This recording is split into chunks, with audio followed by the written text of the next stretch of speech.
इन हाल में तो सुन बिरा हाथ पीड़ा ना हो सके।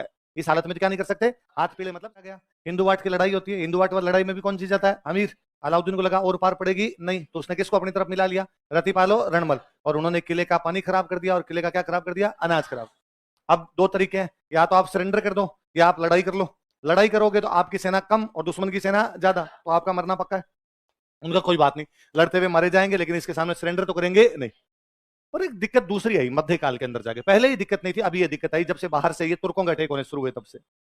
भाई लड़ाइयां भारत में पहले भी होती थी, दुनिया के सारे देशों में लड़ाई हुई है, जहां ह्यूमन सिविलाइजेशन रही है वहां लड़ाइयां हुई है।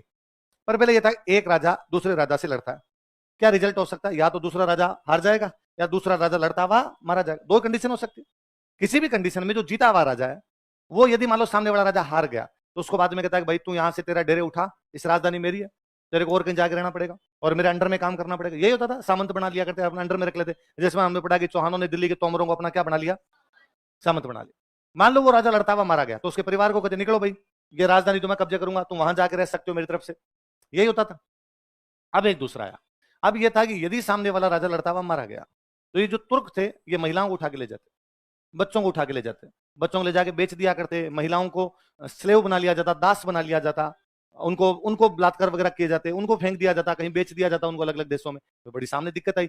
इसका मतलब है यदि राजा लड़ता हुआ मारा गया तो उसके परिवार को उठा के लेके जाएंगे। इसलिए अपने यहां पर एक नया तरीका आया, उसको बोलते थे साका। क्या बोलते थे, अब जो लड़ाइयां आई उन लड़ाइयों क्या बोलते, साका। ऐसी लड़ाइयां जब पता हो कि अपने जीतेंगे, नहीं जीतने की कोई संभावना नहीं, अब तो अपना एक ही उद्देश्य है कि भले हम तो मरेंगे पर दुश्मन के जितने ज्यादा मार सकते हैं उतने मारे जाए। अच्छा, साके ज्यादातर लड़ाइयां साकों में वैसी है कि अपने सैनिक है 7,000, कितने हैं, दुश्मन 50,000 लिया है, तो 7,000 50,000 का सीधा सीधा कोई मुकाबला नहीं है। आप सीधा सीधा लड़ोगे तो 7 कितने मार देंगे, 14 मार देंगे, 21 मार देंगे, 28 मार देंगे, पर फिर भी सामने वाले के 22 तो पड़े हैं, 22 तो फिर भी बचेंगे। तो मान लो एक आदमी ने 3 3 भी मारे तो अगलों के तो 20,000 ही मरे यार, अगलों के 30,000 तो वापस पड़े, वो 30,000 पड़े, वो कब्जा करेंगे, वो कब्जा करेंगे तो आपकी महिलाओं को उठा के लेके जाएंगे।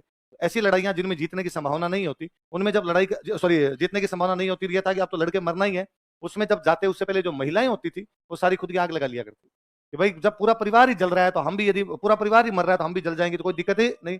तो दूसरा आदमी उठा के लेके जाए, आपको दास बना के रखे, आपके साथ बलात्कार किया जाए, उससे अच्छा अपना जीवन ही समाप्त कर लिया जाए।